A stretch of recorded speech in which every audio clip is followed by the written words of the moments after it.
Hi, welcome. This is a quick run through on the Momentum Payroll link that's designed for our external payroll systems. In particular, in this one, Momentum Payroll or KeyPay or Wise or Elmo Payroll. It's suitable for all. PayLink can be launched from your job costing menu under the transactions, and we've got our Momentum menu here and then PayLink. That will launch a new window.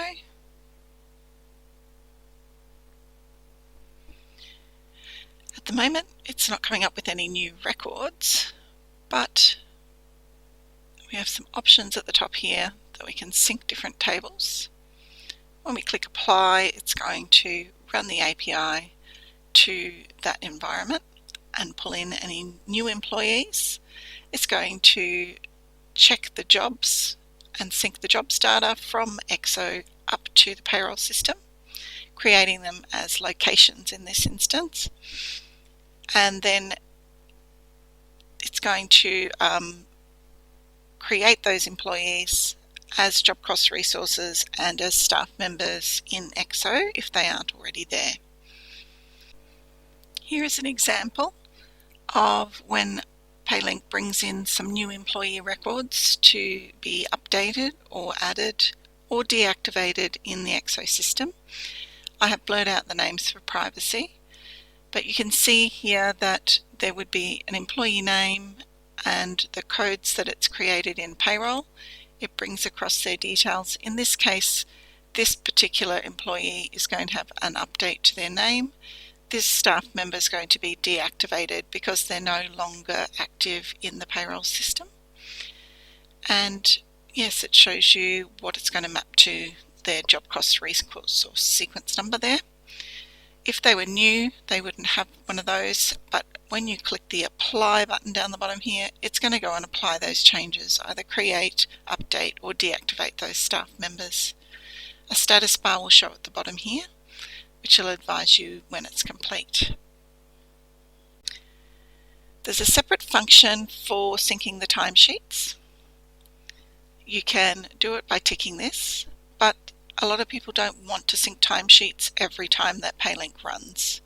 PayLink is normally scheduled to run on a regular, hourly or multiple times a day. So in this instance, we don't particularly want to do the timesheets every time.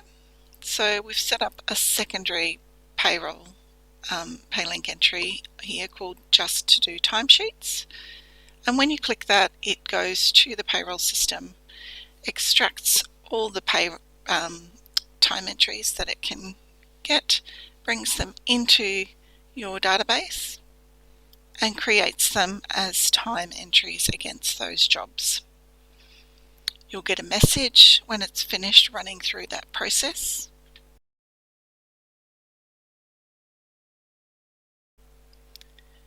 Once you've brought your timesheet entries into job costing, the message advises you that you may need to go and check that all the entries have come in correctly.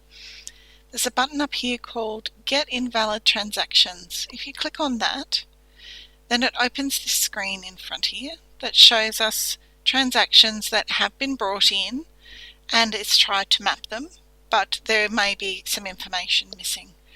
For example, on this one, while it has mapped the location name to the job name correctly, it hasn't mapped this pay category of apprentice training leave taken to an EXO pay description. That is blank. That means that in your payroll, the external ID is missing for this pay item.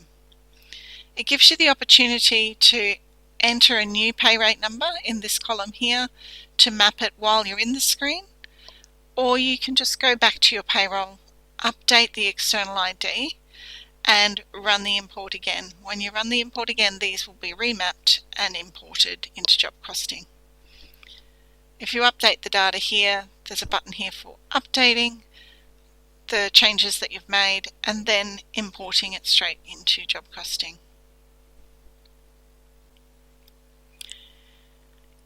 In the setup of your Momentum payroll system, which you might also know as WISE.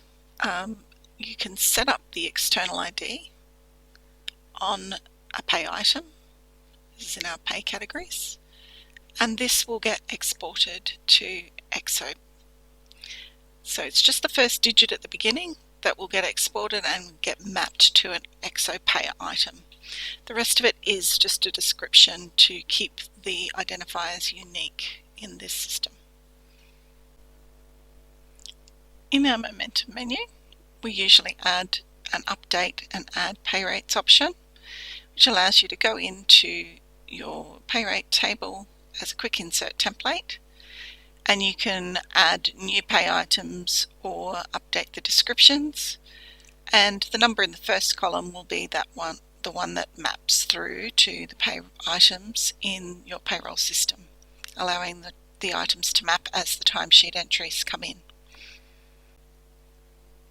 Thanks for listening today, and if you have any further questions or would like another demonstration to answer any further queries you may have, then please just let us know.